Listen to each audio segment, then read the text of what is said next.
مسلمان کے ساتھ یہ معاملہ ہے کہ جب وہ مذاق اڑائے گا اسلام کا اور اسلام کو تمسخر کا نشانہ بنائے گا اور اس طرح کی باتیں کرے گا، مذاق والی باتیں کرے گا، اللہ موت سے پہلے ضرور اسے پوچھے گا، ہاں میرے بندے تو نے اسلام کو مذاق بنایا. ایسی تکلیف کے اندر اس کو مبتلا کرے گا. یقین کریں ہم نے لوگوں کو دیکھا روتے ہوئے، جو ایک وقت تھا اسلام کا مذاق اڑاتے تھے.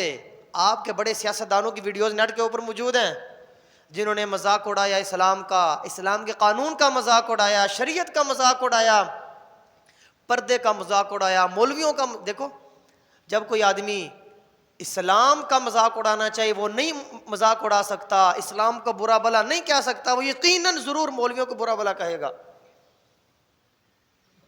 کیوں؟ وہ اسلام کی بات کرتے ہیں، وہ اللہ رسول کی بات کریں گے. اب اس کا بس نہیں چلتا کہ وہ اسلام کو برا بھلا کہے، اسلام کو گالی دے، مولویوں کو گالی دے گا. اور جس جگہ اسلام پڑھایا جاتا ہے مدارس، ان کو برا بھلا کہنا شروع کیا. یہ المیہ ہے ہمارا، یہ ہماری قوم کا المیہ ہے. یہ چھوٹے طبقے سے لے کر بڑے طبقے تک، چاہے وہ ایوانوں کے اندر بیٹھے ہیں، چاہے وہ حکومتوں کے اندر بیٹھے ہیں، چاہے وہ اسکولوں کالجوں کے اندر بیٹھے ہیں، چاہے وہ دکانوں کے اندر بازاروں کے اندر بیٹھے ہیں، چاہے وہ میڈیا کے اوپر بیٹھے ہوئے ہیں، جب وہ اسلام کو نشانہ بنانا چاہتے ہیں اسلام کو نشانہ بنا نہیں سکتے. وہ علماء کو نشانہ بناتے ہیں، وہ مدارس کو نشانہ بناتے ہیں، ان کا تمسخر و مذاق اڑانا شروع کر دیتے ہیں. کیوں؟ پلے کچھ نہیں ان کے بیچاروں کے، کر یہ کچھ نہیں سکتے، مجبور اتنے ہیں.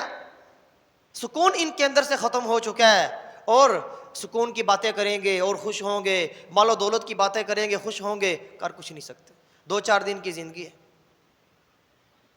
سکندر مشہور ہے نا بادشاہ جو گزرا ہے، جب اس نے دنیا کو فتح کیا، فتح کرتا کرتا اتنا دور چلا گیا، بیمار ہو گیا، اور طبیبوں نے کہا کہ جناب آپ گھر نہیں پہنچ سکتے، 1 مہینہ تقریباً آپ زندہ رہیں گے، بس اس کے علاوہ آپ زندگی ختم.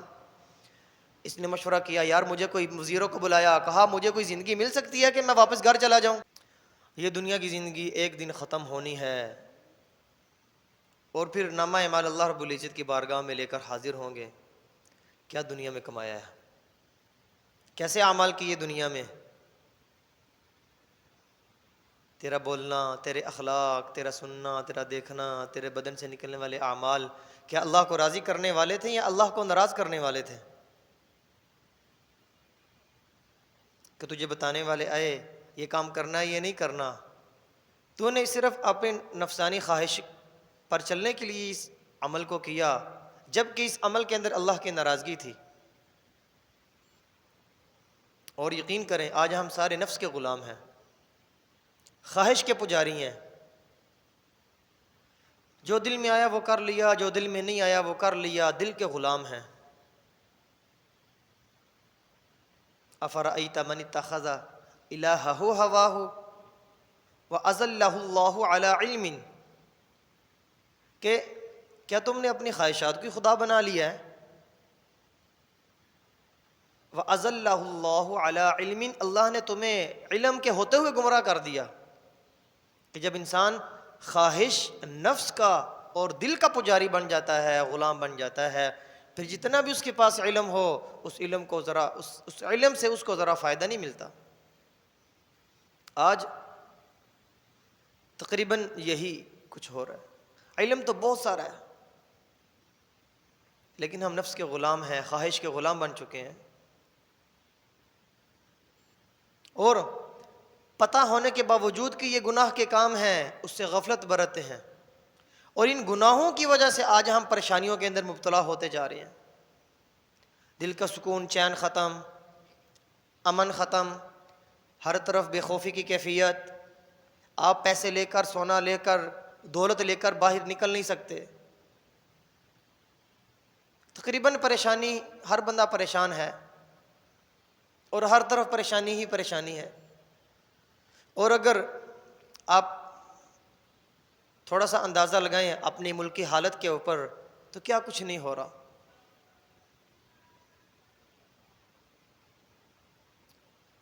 کوئی آدمی مال و دولت کے بارے میں پریشان ہے، اور ملکی لیول پہ دیکھا جائے مہنگائی کی وجہ سے لوگ پریشان ہیں. اب 2 وقت کا کھانا نہیں پک رہا گھروں کے اندر، گیس کی وجہ سے لوگ پریشان ہیں. جائز کام کے لیے آپ کو رشوت دینی پڑتی ہے، اور جب چاہے ادارے آپ کو روک لیں اور آپ کو تنگ کرنا شروع کر دیں اور آپ سے پیسے بٹورنے شروع کر دیں. لا قانونیت ہر طرف. جب انسان اسلام کے قانون کا مذاق اڑاتا ہے، تمسخر کرتا ہے، اور مسلمان ہو کے کافر کے ساتھ معاملہ یہ نہیں ہے، مسلمان کے ساتھ یہ معاملہ ہے کہ جب وہ مذاق اڑائے گا اسلام کا اور اسلام کو تمسخر کا نشانہ بنائے گا اور اس طرح کی باتیں کرے گا، مذاق والی باتیں کرے گا، اللہ موت سے پہلے ضرور اسے پوچھے گا، ہاں میرے بندے تو نے اسلام کو مذاق بنایا. ایسی تکلیف کے اندر اس کو مبتلا کرے گا. یقین کریں ہم نے لوگوں کو دیکھا روتے ہوئے، جو ایک وقت تھا اسلام کا مذاق اڑاتے تھے. آپ کے بڑے سیاستدانوں کی ویڈیوز نیٹ کے اوپر موجود ہیں جنہوں نے مذاق اڑایا اسلام کا، اسلام کے قانون کا مذاق اڑایا، شریعت کا مذاق اڑایا، پردے کا مذاق اڑایا، مولویوں کا. دیکھو جب کوئی آدمی اسلام کا مذاق اڑانا چاہیے وہ نہیں مذاق اڑا سکتا، اسلام کو برا بھلا نہیں کہہ سکتا، وہ یقیناً ضرور مولویوں کو برا بھلا کہے گا. کیوں؟ وہ اسلام کی بات کرتے ہیں، وہ اللہ رسول کی بات کریں گے. اب اس کا بس نہیں چلتا کہ وہ اسلام کو برا بھلا کہے، اسلام کو گالی دے، مولویوں کو گالی دے گا. اور جس جگہ اسلام پڑھایا جاتا ہے مدارس، ان کو برا بھلا کہنا شروع ہو گیا. یہ المیہ ہے ہمارا، یہ ہماری قوم کا المیہ ہے. یہ چھوٹے طبقے سے لے کر بڑے طبقے تک، چاہے وہ ایوانوں کے اندر بیٹھے ہیں، چاہے وہ حکومتوں کے اندر بیٹھے ہیں، چاہے وہ اسکولوں کالجوں کے اندر بیٹھے ہیں، چاہے وہ دکانوں کے اندر بازاروں کے اندر بیٹھے ہیں، چاہے وہ میڈیا کے اوپر بیٹھے ہوئے ہیں، جب وہ اسلام کو نشانہ بنانا چاہتے ہیں اسلام کو نشانہ بنا نہیں سکتے. وہ علماء کو نشانہ بناتے ہیں، وہ مدارس کو نشانہ بناتے ہیں، ان کا تمسخر و مذاق اڑانا شروع کر دیتے ہیں. کیوں؟ پلے کچھ نہیں ان کے بیچاروں کے، کر یہ کچھ نہیں سکتے، مجبور اتنے ہیں. سکون ان کے اندر سے ختم ہو چکا ہے، اور سکون کی باتیں کریں گے اور خوش ہوں گے، مال و دولت کی باتیں کریں گے خوش ہوں گے، کر کچھ نہیں سکتے. 2-4 دن کی زندگی ہے. سکندر مشہور ہے نا بادشاہ جو گزرا ہے، جب اس نے دنیا کو فتح کیا، فتح کرتا کرتا اتنا دور چلا گیا، بیمار ہو گیا، اور طبیبوں نے کہا کہ جناب آپ گھر نہیں پہنچ سکتے، 1 مہینہ تقریباً آپ زندہ رہیں گے، بس اس کے علاوہ آپ زندگی ختم. اس نے مشورہ کیا، یار مجھے کوئی وزیروں کو بلایا، کہا مجھے کوئی زندگی مل سکتی ہے کہ میں واپس گھر چلا جاؤں؟ کہا کہ جناب یہ تو ہو نہیں سکتا، کوئی آدمی اپنی زندگی آپ کو دے نہیں سکتا، یہ تو قانون ہی نہیں ہے، اور نہ یہ ہو سکتا ہے، ناممکن. بہرحال اس نے کہا کہ کاش کوئی بندہ ایسا مجھے مل جائے جو یہ کہے کہ مجھے وہ زندگی دے دے، میں ساری بادشاہت اسے دے دوں اپنی، مجھے موت اپنے بچوں کے پاس آئے، گھر کے اندر مجھے موت آئے. وزیروں نے کہا بادشاہ سلامت یہ تو ہو نہیں سکتا. وقت گزرتا گیا، موت کا وقت قریب آ گیا. اس نے کہا کہ جب میری موت آ جائے تو میرے کفن ہاتھ سے باہر نکال دینا، تاکہ لوگ دیکھ لیں کہ ساری دنیا کو فتح کرنے والا خالی ہاتھ اس دنیا سے جا رہا ہے. یہ حقیقت ہے دنیا کی. انسان جتنی بھی ترقی کر لے، اگر اس نے اللہ رسول کو راضی نہیں کیا، اللہ رسول کے حکموں اور اللہ رسول کی اطاعت نہیں کی، پیروی نہیں کی، یقین کریں وہ صفر ہے.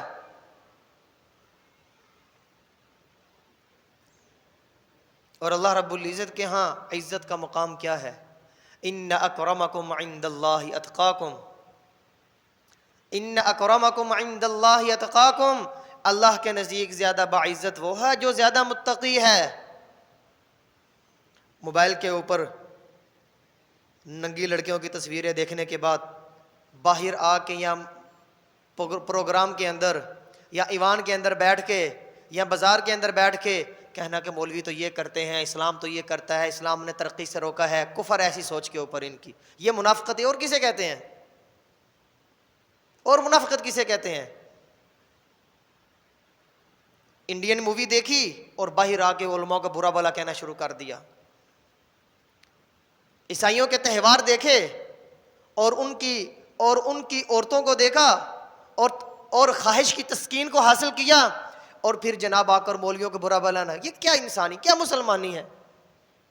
میں تو صاف کہتا ہوں اگر تم یہی کر رہے ہو تو سیدھا اسرائیل کی گود میں جا کے بیٹھ جاؤ نا. کیوں اسلام کا مذاق اڑاتے ہو؟ یہ منافقت. رسول اللہ صلی اللہ علیہ وسلم نے غزوہ تبوک پر جاتے ہوئے منافقین عبداللہ بن سبا یہودی جو منافق تھا، آپ صلی اللہ علیہ وسلم نے اسے نکال دیا تھا اور اس کے سارے ساتھیوں کو نکال دیا تھا. کس وجہ سے؟ مسلمانوں کو بدظن کر رہے تھے یہ لوگ کہ تمہاری فصل پکی ہے، تم کہاں جا رہے ہو، 1 مہینے کا سفر ہے، 500 میل تقریباً 850-900 کلومیٹر بنتا ہے، یہ کون سا دین اسلام ہے، تمہاری سارے سال کا رزق کا دار و مدار تمہاری کھجوروں کی فصل کے اوپر ہے، تم چھوڑ کر جا رہے ہو. رسول اللہ نے کہا اچھا مسلمانوں کو یہ منافق بدظن کر رہے ہیں، دفاع ہو جو، نکل جو. سورہ تبوک کے اندر، سورہ توبہ کے اندر اللہ رب العزت نے آیات نازل کر دی، کہا کہ ان کو نکال دو. اسی لیے اس صورت کے اوپر بسم اللہ نہیں لکھی. علماء نے مفسرین ایک وجہ یہ بھی لکھی ہے کہ بسم اللہ یہ امان کا حکم تھا، امن کے لیے یہ بسم اللہ کو نازل کیا گیا. اب سورہ توبہ کے اندر منافقین کے لیے امن ختم، یہودیوں کے لیے امن ختم. انما المشرکون نجس فلا يقربوا المسجد الحرام بعد عامهم هذا، مسجد حرام کے قریب نہ انہیں آنے دیا جائے. آج کیا کچھ ہو رہا ہے، لوگ وزٹ کے اوپر آ رہے ہیں، مسجد حرام کے اندر گھوم رہے ہیں. کس جگہ ہم کھڑے ہیں؟ کیا اللہ کو منہ دکھائیں گے؟ صرف زبان کی لذت کی خاطر ہم تو پروڈکٹ کا بائیکاٹ نہیں کر رہے. ہمیں کیا پتا ایمان کی لذت کیا ہے، ایمان کا مزہ کیا ہے، ایمان کا سکون کیا ہے، اللہ ہم سے کیا چاہتے ہیں، ہمیں کیا پتا. تو ہم دور سے ہوا بھی نہیں لگے گی اس کی. تو اس لیے اللہ رب العزت کے ہاں زیادہ عزت والا وہ ہے جو زیادہ پرہیزگار ہے، جو زیادہ اللہ کا خوف دل میں رکھنے والا ہے، جو زیادہ متقی ہے. ان اکرمکم عند اللہ اتقاکم. اگر ہم اسی طرح ہماری روش رہی اور اسی طرح ہماری زندگی چلتی رہی، آخر ایک دن ختم ہو ہی جانی ہے. اور اگر یہی روش رہی، ہم عبادات بھی کرتے رہے، گناہ بھی کرتے رہے، ہماری عبادات کو نیچے کر دیا جائے گا، گناہوں سے پکڑ ہو جائے گی ہماری. اور یقین کریں آج کل کے گناہ ایسے ہیں، ہماری عبادات اس درجہ کی نہیں ہم وہ گناہ معاف کروا سکیں انہیں اس عبادات کی وجہ سے. ایک گناہ کا ذکر کروں گا آج میں. صرف عبادات جتنی بھی کرتے رہیں، پورا دن ہی مسجد کے اندر رہیں، اگر ہم گناہ نہیں چھوڑیں گے یقین کریں پکڑے جائیں گے ہم اللہ کی بارگاہ، معافی نہیں ہوگی. اور ایک چیز ہمارے اندر بہت رائج ہے، وہ سب سے بڑا گناہ، وہ سود کے اوپر لین دین کرنا. کتنا بڑا گناہ ہے یہ. 2-4 مثالیں.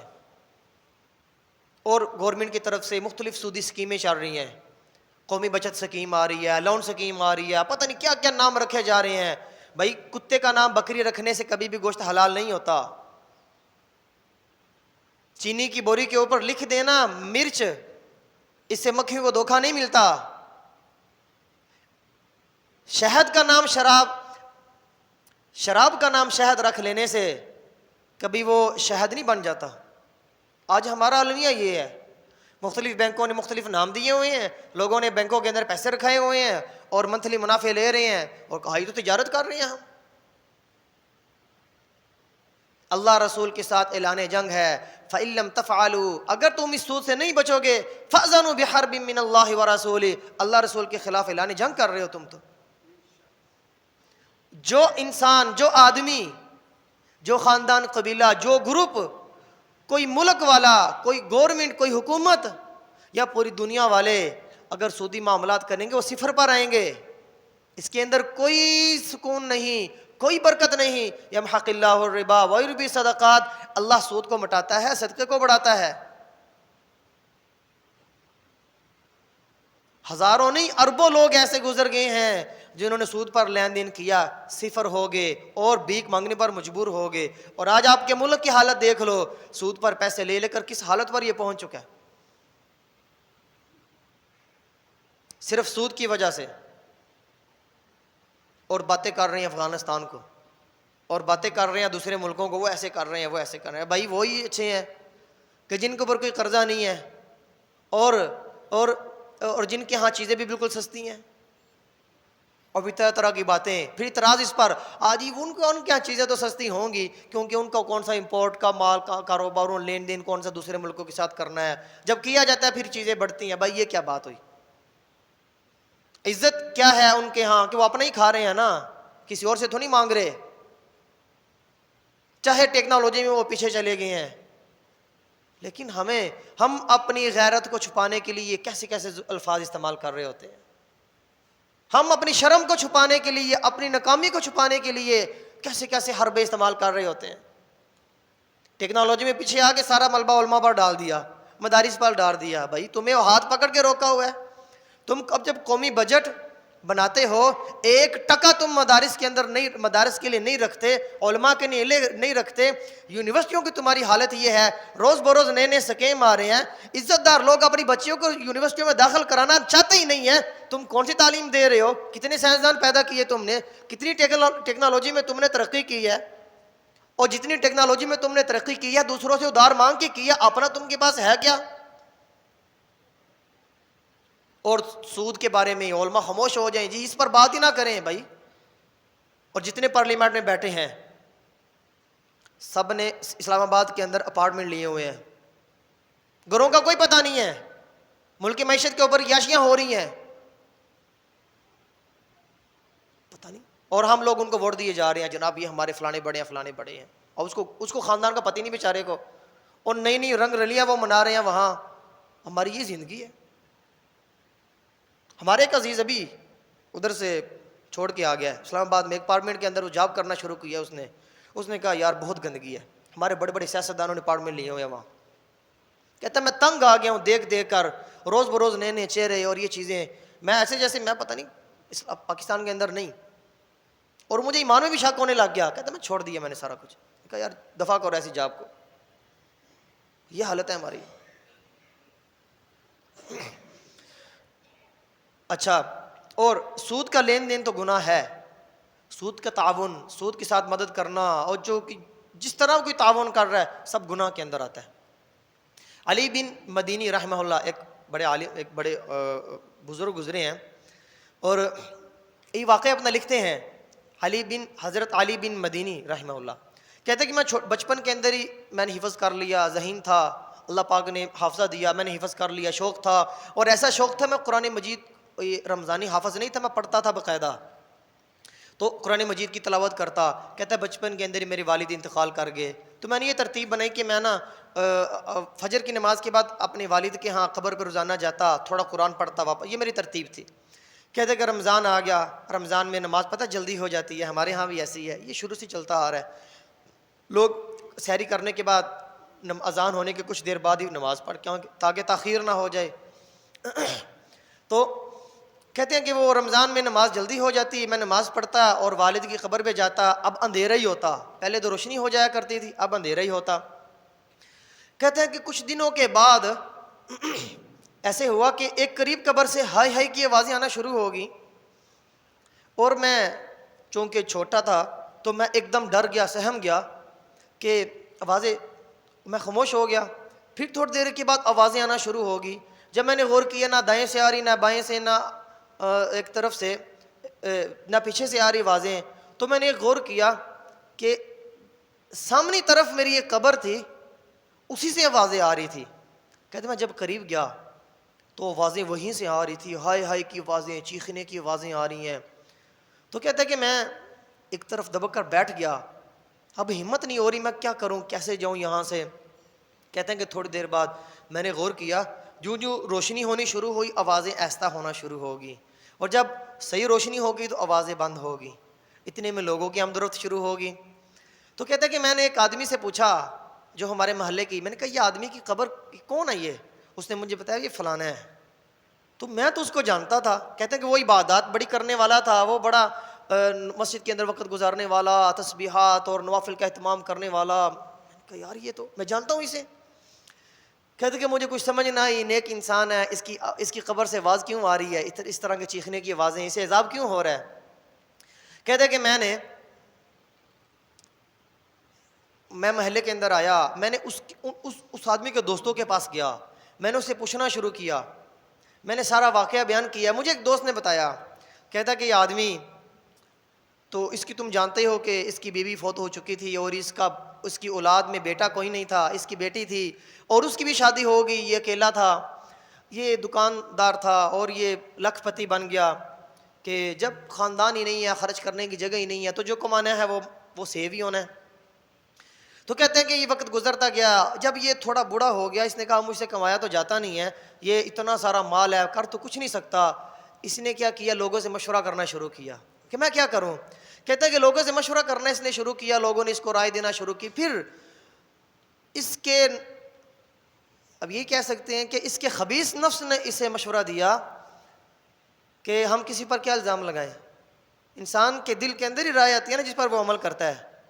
کس کے خبیث نفس نے اسے مشورہ دیا کہ تو ایسا کر، تو سودی قرض کے اندر ہی اپنے پیسہ رکھا، تو وہاں سے جو مت لیا ہے کہ اس پر خرچ کرتے رہے، تیرا سرمایہ بھی محفوظ رہے گا۔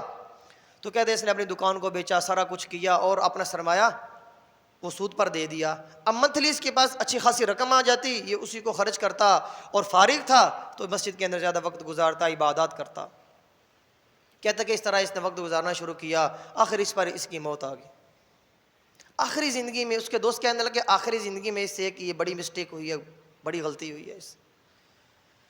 تو کہتے ہیں کہ میں سمجھ گیا کہ سود کی وجہ سے اس کو جو عذاب ہو رہا ہے یہ ہو رہا ہے۔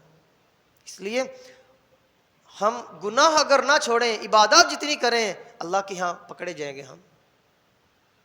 رسول اللہ صلی اللہ علیہ وسلم کی وہ احادیث ہمارے سامنے ہیں کہ نبی علیہ السلام نے معراج کے واقعات، جب آپ صلی اللہ علیہ وسلم نے سفر کیا تو رسول اللہ صلی اللہ علیہ وسلم کو جو برزخ کے احوال بھی دکھائے گئے کہ ایک جگہ دیکھا نبی علیہ السلام نے کہ ایک خون کی نہر ہے اور اس کے اندر ایک آدمی ہے۔ اب وہ وہاں سے جب کنارے کی طرف آتا ہے، کنارے کے اوپر ایک آدمی کھڑا ہے جس کے یہاں ایک بڑا پتھر ہے، وہ اس کے سر پر مارتا ہے، پھر وہ دور چلا جاتا ہے، پھر وہ خون کے اندر خون کیسا وہ لگ جائے تو انسان کو کیسی کوفت ہوتی ہے اور تکلیف ہوتی ہے، اس کے اندر رہنا کتنا مشکل ہے، اور کیسا یہ نجس، اور یہ تو وہ کتنی دیر انسان وہ وہاں برداشت کرے گا، وہ باہر نکلنا شروع کرتا ہے۔ پھر وہ اس کے ساتھ یہ واقعہ پیش آتا ہے۔ رسول اللہ نے پوچھا جبرائیل سے یہ کون ہے؟ تو بتایا یا رسول اللہ یہ جو کنارے پر کھڑا ہے یہ فرشتہ ہے، یہ پاس پتھر ہے، اور یہ آدمی جو خون کے اندر ہے یہ سودی لین دین کرنے والا تھا، سود پر لوگوں کو پیسے دینے والا تھا، تو یہ اس کو یہ عذاب ہوتا رہے گا ایسے ہی۔ اور علماء فرماتے ہیں یہ ایسا ہی ہے جیسے انسانوں کا خون نچوڑنا، کہ ایک آدمی نے کسی آدمی کو 1,00,000 دیا سود پر اور اسے کہا کہ جب تک تو واپس نہیں کرے گا مجھے 5,000 منتھلی تم نے دینا ہے، اور جب تو نے یہ سود واپس کرنا ہے تو نے 1,20,000 مجھے دینا ہے۔ گویا یہ اس کے اندر سے خون کو نچوڑ رہا ہے۔ تو ایسا ہی ہے جیسے اس کے اندر سے خون نکال کے اپنے جسم کی پرورش یہ کر رہا ہے، تو اسی طرح اس کو عذاب بھی دیا جا رہا ہے۔ اور اسی طرح ایک اور حدیث ملتی ہے، رسول اللہ صلی اللہ علیہ وسلم نے پوچھا ایک آدمی ہے جس کا پیٹ بہت بڑا ہے، کمرے کی طرح ہے، اور باریک بالکل اس کی کھال ہے، اور اس کے اندر وہ سانپ اور بچھو ہیں، اور وہ اس کو ڈس رہے ہیں، اور اس کی چیخ و پکار اتنی زیادہ ہے۔ پوچھا یار جبرائیل علیہ السلام سے یہ کون ہے؟ تو فرمایا کہ یہ سود کھانے والا ہے، سود کی مدد کرنے والا ہے، سودی کاروبار میں تعاون کرنے والا ہے، مشورے دینے والا ہے۔ فرمایا یہ وہ آدمی ہے، اور لوگ اس کی کھال کے اوپر سے گزر کر جا رہے ہیں۔ تو بھائی اس لیے بہت بڑا گناہ ہے۔ اس لیے بہت ساری احادیث میں رسول اللہ صلی اللہ علیہ وسلم نے کیا فرمایا کہ سود کے جو خرابیاں ہیں اس کے اندر وہ 70 سے زیادہ ہیں، نقصانات ہیں وہ 70 سے زیادہ ہیں۔ سب سے کم اپنی ماں کے ساتھ زنا کرنا، سب سے کم، اللہ پاک اس سے بچائے، سب سے کم اپنی ماں سے زنا کرنا۔ فرمایا یہ سب سے کم درجہ ہے سود کا۔ سود کی 70 سے زیادہ اس میں برائیاں ہیں، نقصانات ہیں۔ آپ اندازہ لگائیں، اس لیے آج ہماری حالت یہ ہو چکی ہے۔ جو ترقی یافتہ ممالک ہیں نا، جو ترقی یافتہ ممالک ہیں، اب ان کے ہاں شرح سود -0 چل رہی ہے۔ وہ سود پر نہیں پیسے دے رہے، وہ کہہ رہے ہیں کوئی ہم سے قرض لے، ہم اگر وہ 1,00,000 لے گا تو ہم 1,000 اسے معاف کر دیں گے، ہم واپس کریں گے جب وہ قرض۔ یہ جاپان کی میں تحقیق پڑھ رہا تھا، اس میں یہ لکھا تھا۔ اس لیے میرے محترم بھائیوں، الذین، ایک آخری ایک آیت ہے ترجمہ اس کا، الذین یأکلون الربا، فرمایا کہ جو لوگ سود کھاتے ہیں، لا یقومون، وہ کھڑے نہیں ہوں گے، الا کما یقوم الذی، مگر روز قیامت کو مگر کھڑا ہوتا ہے جیسے وہ شخص یتخبطہ الشیطان من المس، جسے شیطان نے چھو کر پاگل کر دیا ہو، ذالک بانہم قالوا، ایسا اس لیے ہوگا کہ وہ کہتے ہیں انما البیع مثل الربا، یہ تجارت بھی سود کی طرح ہے، وَأَحَلَّ اللَّهُ الْبَيْعَ وَحَرَّمَ الرِّبَا، اللہ نے تجارت کو حلال کیا ہے، سود کو حرام کیا ہے، فَمَنْ جَاءَهُ مَوْعِظَةٌ مِّن رَّبِّهِ، لہذا جس کے پاس نصیحت آ گئی اس کے رب کی طرف سے، فَانْتَهَا، پھر وہ باز آ گیا، فَلَهُ مَا سَلَفَ، جو وہ پہلے اس نے کاروبار کیے، سودی معاملات کیے، جب وہ اس کے پاس نصیحت آ گئی پھر وہ باز آ گیا، وہ جو پہلے لے چکا وہ اسی کا ہے، اور ومن عادا، اور جو دوبارہ ایسا کرے گا، فاولئک اصحاب النار، یہی لوگ دوزخ والے ہیں، ہم فیہا خالدون، اس میں ہمیشہ رہیں گے۔ تو اللہ تعالیٰ